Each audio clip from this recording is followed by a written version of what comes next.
एक गांव में एक गरीब व्यापारी अपने गधे के साथ रह रहा था। व्यापारी का घर बाजार से कुछ ही दूर पर ही था। वो रोज गधे की पीठ पर सामान की बोरियां रखकर बाजार जाया करता था।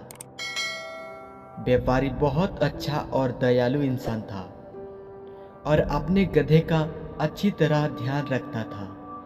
गधा भी अपनी मालिक से बहुत प्यार करता था, लेकिन गधे की एक समस्या थी कि वो बहुत आलसी था। उसे काम करना बिल्कुल अच्छा नहीं लगता था। उसे सिर्फ खाना और आराम करना पसंद था। एक दिन व्यापारी को पता चला कि बाजार में नमक की बहुत मांग है। उस दिन से उसने सोचा कि अब वो बाजार में नमक बेचा करेंगे।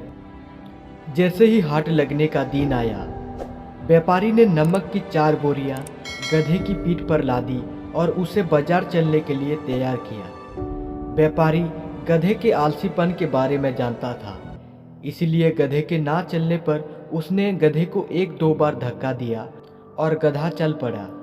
नमक की बोरियां थोड़ी भारी थी, जिस वजह से गधे की पैर कांप रहे थे और उसे चलने में मुश्किल हो रही थी। किसी तरह गधे को धक्का देते हुए व्यापारी उसे आधे रास्ते तक ले आया।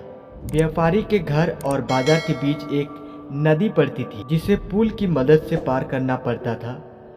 गधा जैसे ही नदी पार करने के लिए पुल पर चढ़ा और कुछ दूर चला, उसके पैर फिसल गया और वो नदी में गिर गया। गधे को नदी में गिरा देख व्यापारी घबरा गया और हड़बड़ाते हुए तैरकर उस नदी से गधे को निकालने के लिए जा पहुंचा। व्यापारी ने किसी तरह अपने गधे को नदी से बाहर निकाल लिया। जब गधा नदी से बाहर आया तो उसने देखा कि उसकी पीठ पर लदी बोरियां हल्की हो गई है। सारा नमक पानी में धुल गया था और व्यापारी को आधे रास्ते से ही वापस घर लौटना पड़ा। ये वजह से व्यापारी का बहुत नुकसान हो गया, लेकिन इस घटना से आलसी गधे का बाजार तक ना जाने की एक तरकीब सूझ गई थी। अगले दिन बाजार जाते समय जब पुल आया तो गधा जानबूझकर नदी में गिर गया और उसकी पीठ पर रखा सारा नमक धुल गया। व्यापारी को फिर आधे रास्ते से ही घर लौटना पड़ा।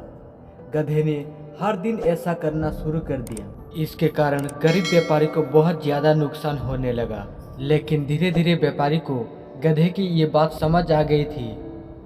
एक दिन व्यापारी ने सोचा, क्यों ना गधे की पीठ पर ऐसा सामान रखा जाए जिसका वजन पानी में गिरने से 2 गुना हो जाए। ये सोचकर व्यापारी ने गधे की पीठ पर रुई से भरी बोरियां बांध दी। जैसे ही पुल आया, गधा रोज की तरह नदी में गिर गया, लेकिन आज उसकी पीठ पर लादा वजन कम नहीं हुआ, बल्कि और बढ़ गया। गधा इस बात को समझ नहीं पाया। ऐसा अगले 2 से 3 दिन तक होता रहा। व्यापारी गधे की पीठ पर रुई से भरी बोरी बांध देता और पानी में गिरने से उस रुई का वजन 2 गुना हो जाता। आखिरकार गधे ने हार मान ली। गधे को अब सबक मिल चुका था। चौथा दिन जब व्यापारी और गधा बाजार निकले तो गधे ने चुपचाप पुल पार कर लिया था। उस दिन के बाद से गधे ने कभी भी काम करने से आलस नहीं दिखाया। दोस्तों, आलसी गधे की ये कहानी में हमें ये सीख मिलती है कि अपने कर्तव्य का पालन करने में कभी भी आलस नहीं दिखाना चाहिए। व्यापारी की तरह सही समझ और सूझबूझ से किसी भी काम को आसानी से किया जा सकता है। सो दोस्तों, मैं आशा करती हूँ कि ये कहानी आपको पसंद आई होगी।